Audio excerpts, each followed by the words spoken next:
I wanted to sink in. I know, and I see these comments sometimes, not a lot, but I see these comments sometimes. Jordan, like, there's water problems in so many other places. Like, we get it. Enough on Flint. Like, go cover other things. And every time I see it, frankly, it just boggles my mind. Not just because, like, we have covered other water issues. We were just in Detroit covering the water problems there. I was in Virginia covering people standing and protesting atop their trees to stop a pipeline from going through and destroying their water. I've been to so many places, can't even say them all for water issues. And of course, like I'm only one person. You got Ty, you got Jen. Like we can't do everything. Statuscoup.com/join. The goal is to hire other reporters. This is a marathon. Status Coup. It's not a sprint. We don't have the money to hire other reporters now, but I promise you, if we do, when we get that money, we will be hiring other reporters so we can cover many different things. That it's not just going to be me. I don't want to be the face of this. I think a lot of media networks make the mistake where, because of egomaniacs at the top or narcissists, they don't want to put forth other people and create many different faces. That's the exact opposite way of building. That's the wrong way to build a network. You can't be so focused on yourself. You got to be focused on the goal, which is breaking stories and covering things that no one else is, and trying to get some justice for the downtrodden and those screwed by the United Corporations of America. That's why Status Quo exists. So we want to be able to hire other reporters, and we want to be able to hire as many people as possible so we could cover all the things you want. We're only human. We can't cover everything at once. But why sometimes when people message this to me, I think what they're not realizing is we're not in Flint covering this. And that was my 14th trip this week. Jen's been there several times. I think Ty's been there 10 times. We're not just there because of Flint. Of course, it's about Flint. But the Flint water crisis is not even just about water. And that's what I think I want you all to understand. This is about what kind of country do we live in? Do we even live in a country anymore? Because, and let's not forget, I mean, the Native Americans have had dirty water for way longer than Flint. That's never talked about either. When you have an American city, yes, it's a very poor city. Flint is one of the poorest cities in the whole country. When you have an American city that was poisoned, not because of old infrastructure, but because of a man-made decision. Government decided to switch to the Flint River. Government officials forgot, or intentionally forgot, to add the proper corrosion control chemicals into that water. And that's why the water was basically like acid going through those pipes and the lead leached off. This was government what did it to these people, majority black, but a hell of a lot of white people too, that are poor in Flint. This should have been fixed immediately. The money should have been granted immediately. Money, a lot of people say, well, what about the money from Congress? If you've been to Flint as many times as I have, you will know from speaking with people in the know as well as politicians, sometimes money is earmarked for X, but it doesn't quite go to X. A lot of it gets diverted to, Y, Z, A, B, C, D, and E areas. And that's happened in the case of Flint. How is it that 5 years later, no one is in jail?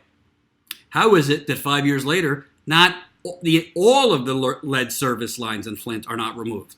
How is it 5 years later that they haven't even touched or talked about the mains in the street? Because if you know the structure, you have water pipes in the streets, underneath the ground, that are the main pipes, and those go to the service lines, which are at your curb of your home or your apartment complex. Service lines are at the curb and go into the house.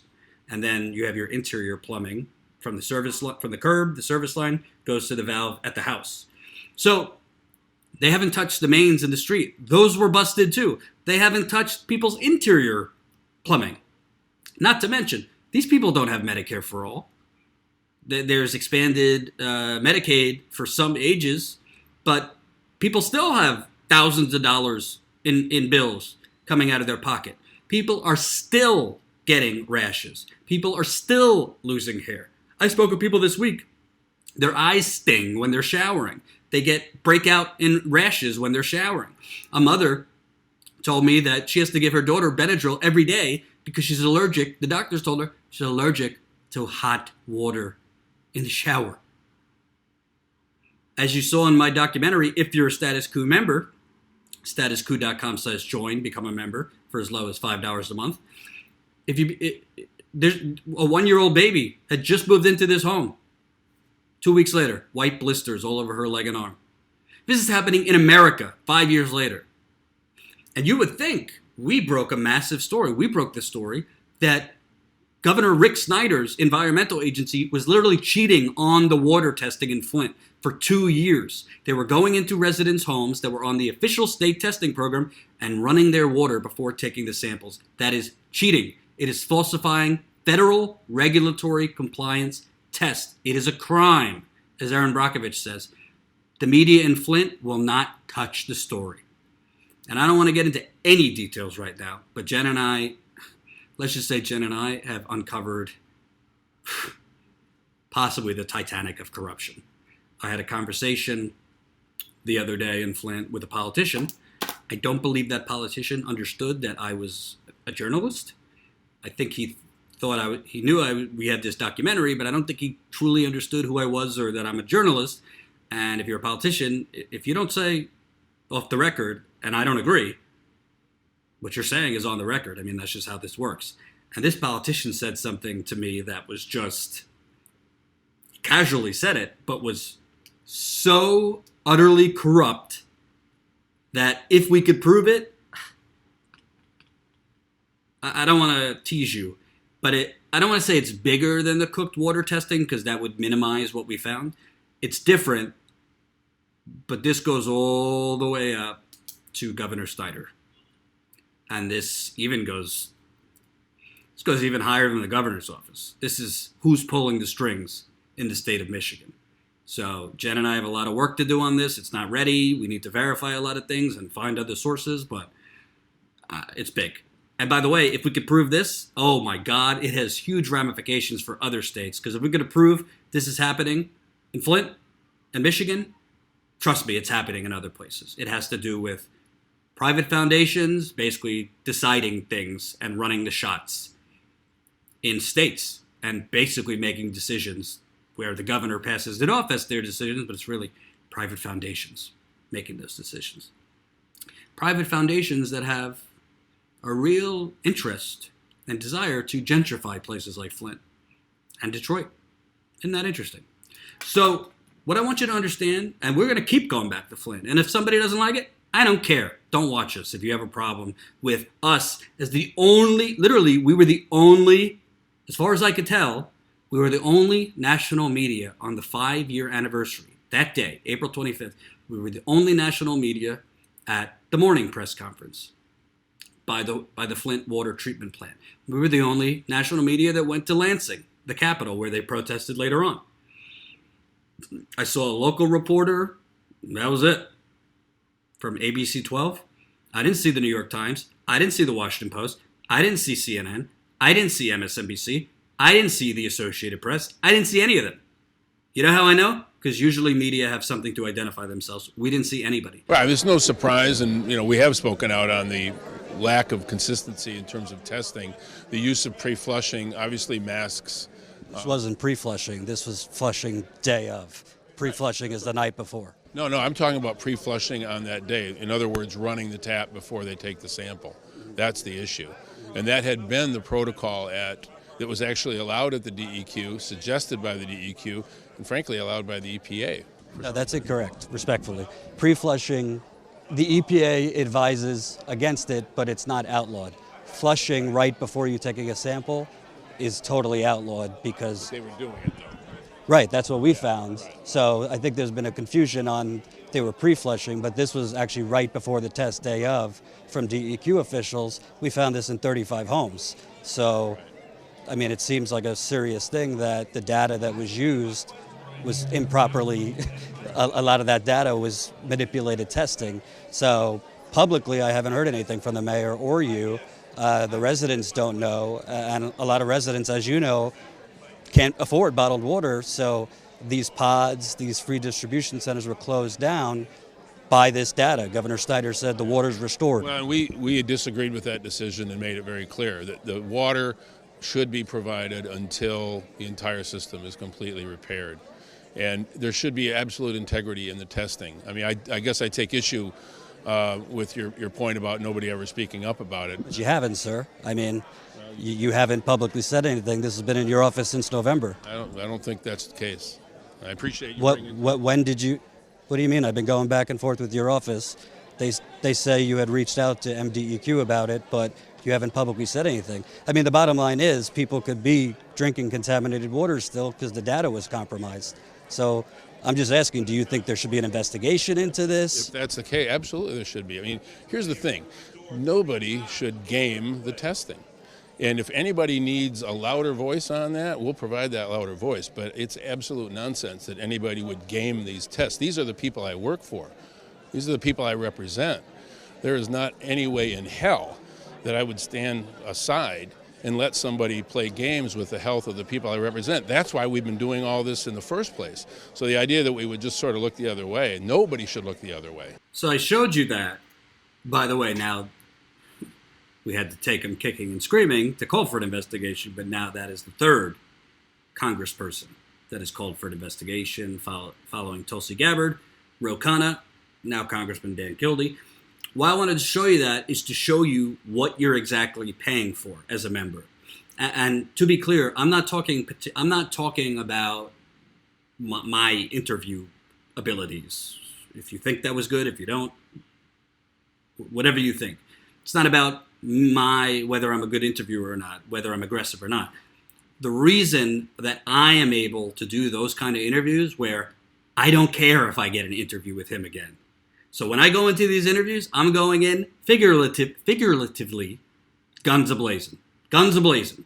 There's no time for access journalism. I'm not going to kiss the congressman's behind. I'm going to challenge him. If you noticed, I had to...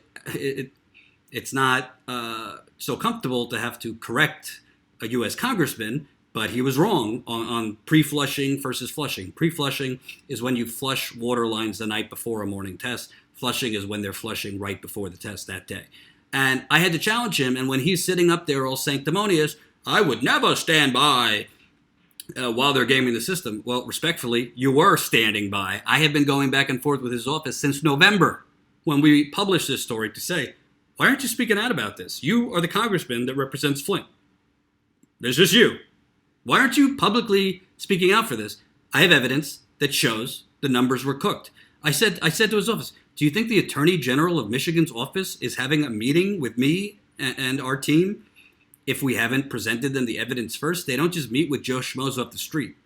Like, we had plenty of evidence, and if you've watched our documentary, Flushing Flint, if you're a Status Coup member or patron, you have access to our documentary, which shows the reporting that helped break that story. But the reason I wanted to show you that interview is so you see how the vision for Status Coup is wildly different than the existing corporate media model. Let me tell you what the corporate media model is, and then let me show you what ours is. The corporate media model, and in some cases some independent outlets, is access. We need access to the candidates. We need access to the sitting lawmakers. We need access to events. We need access. So we have to, generally speaking, if you challenge power, if you expose power, they're not going to be so, ready to invite you or say yes for interviews with you or say, yes, you have access and credentials to get into these events to cover and these things. What I've always thought is I don't particularly think people care about me getting interviews with politicians or me getting interviews with or making sure I have access to events. What people want is the truth. What people want is exposing the truth. What people want is challenging power. It's not always going to result in us taking down those corporate powerful interests, whether it's Congress people, corporations, or whatever, but it's sure useful to challenge them. So when we go into places like Flint or Detroit or anywhere else, we're funded by you. We don't have a corporation funding us. We don't answer to, I don't have a boss. So my boss is you. I know whether we're doing a good job or we're not doing a job based on you. I know whether we're doing a good job based on, are more people signing up as members? Are these videos getting decent views? Sure, you have to take it with a grain of salt because the videos are being suppressed by YouTube.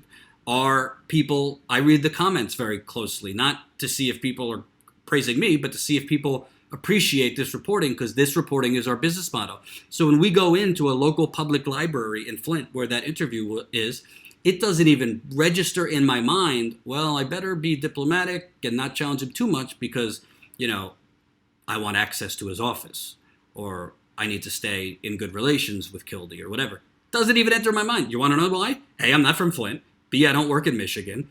I'm not media in Flint that needs good relations with them, just like I'm not media anywhere else we go where I need good relations with them. I am a journalist that wants to challenge power.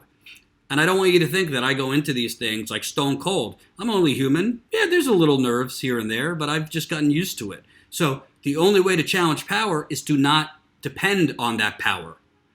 Reporters at the Flint Journal in Flint are not going to challenge Dan Kildee because their careers and their model depends on access to Kildee, access to Senator Debbie Stabenow, access to the governor's office. We don't depend on that.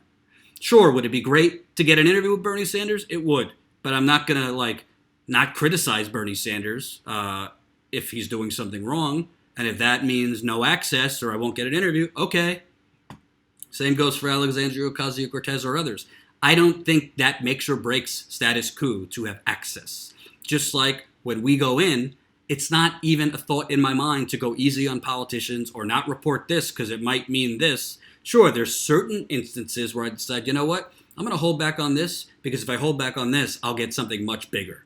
Yes, sometimes that happens, but not often. So my point is, membership is how we have the freedom.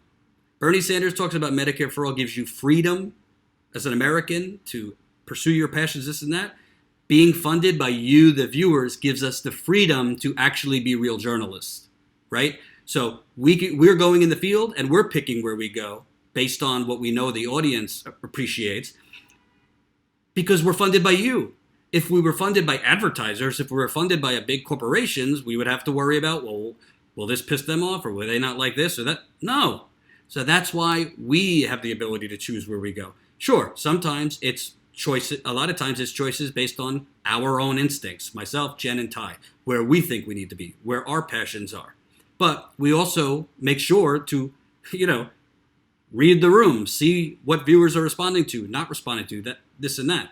So that's why we keep asking you to sign up as a member. We know that most of our viewers are not rolling in it. Even an extra $5 or $10 or $20 a month budgeted to something like this, most people don't have so much money that they could afford that. But what we want you to know is what you saw this week in Flint, and we have more coming out. What you saw from our documentary, none of it happens if we're not funded by the viewers. If we hadn't made, I think we're up to $53,000 on GoFundMe. And when we're able to live stream again, hopefully at the end of May, I'm going to start doing more Sunday marathons like I was used to doing and try to get that final push to raise our goal was 75,000. I think we're at 53,000. But it's hard to raise money when you can't talk live to the viewers. So I haven't been pushing GoFundMe as much because I can't talk to you. But this is a super chat. But I want you to know that's why we're asking you to fund us the money. You literally in that interview see, I don't have any ass to kiss. I don't have any access to safeguard. You are funding us and you are our bosses. Period. End of story. So I hope, if you're on the fence, I hope what is real, independent, fearless journalism means to you. Because I got news for you. We didn't stop when we published that story in November. We have met with the Attorney General's office. I can't go into detail. Let's just say they're looking into it. Actual change and accountability might come from the story we did, the documentary we produced, and that story was only able to be broken because you funded us to be there. Jen and I, and then Ty joined us for 3 weeks in the summer, another week in the fall. That documentary, Ty was only able to work on that documentary and only that documentary for months. It takes a long time to put together a documentary because you are funding us to have Ty here and to pay him. I mean, you got to pay people, right? So I hope if you're on the fence, you'll really consider the reason we need more people to sign up as members. And if you sign up, I promise you, our heart is in the right direction. We're not telling you one thing and then going having meetings with plutocrats. Nuh-uh. We will not be bought, period. Save this. Because I tell you to hold everyone else accountable, hold me accountable, and hold us accountable too. So I hope you'll consider becoming a Status Coup member as low as $5 a month, $10 a month, $20 a month, or $179 annually. And real quick, I already did a video on this, but I want to explain it one more time. I appreciate Jimmy Dore having me on, Mike from the Humanist Report having me on, the Rational National having me on, Graham Elwood having me on, a couple others had me on about the documentary. Last minute, I don't want to go into full details, but last minute, I spoke with enough people that I kind of got the feeling like we were shortchanging ourselves by not aggressively pushing to get this picked up by possibly Netflix or Hulu or one of those. It's not that we didn't think about that in the first place, but this documentary isn't only telling a story, it's breaking a story. So we had to weigh, do we want to wait to try and get it picked up by a larger distributor and not have this important breaking news story out there to the whole world, or do we want to just release it? Because if you just release it, a distributor's not going to pick it up because it's already been out there. So last minute, I did read some tea leaves from one or two people that reached out that there might be interest in this from a larger distributor. So we decided at the last minute, yes, make it available for our paying members and patrons. We showed it on Sunday in Flint to a church. I'm not overselling it. They absolutely loved it and appreciated it. And we didn't even video it because it was just like this intimate gathering and we didn't even want to exploit it. So we just were there. We didn't shoot it or anything like that, but they loved it. And I'll update you as far as developments come. I mean, if we don't get any bites at this in the next month or two, we'll reevaluate and just release it. But I have a feeling we might get some bites. So that's why we held off on releasing it. And this is what happens. We're a startup media company with 3 people. So sometimes things are planned really well and sometimes probably aren't planned as well because we're all doing 17 things at once. So last minute, we kind of got a feeling that this might have more of a chance than we think to get picked up. So obviously the goal is to get this seen by as many people as humanly possible. And if we could get it on a Netflix, we'd be idiots to release it prematurely. So it is available for Status Coup members. That's statuscoup.com/join. Become a member. You go to member content. It's right there. Thank you for watching. We'll be back tomorrow. Reminder, I'm getting back surgery on Thursday, so I'll be out for a few days. Jen or Ty will fill in the dots. As always, most people are not lacking compassion in this country. Most people have no earthly idea what is going on. Make sure, if you have not yet, go to statuscoup.com, enter your email so we can grow our email list, and make sure you go to statuscoup.com/join. Peace out. Hope you enjoyed that last video. Hop on over to statuscoup.com where you can sign up for our email list and become a member for as low as $5 to $10 a month. Membership is how we grow. That's statuscoup.com/join. And remember, join our email list so we can grow the revolution with you.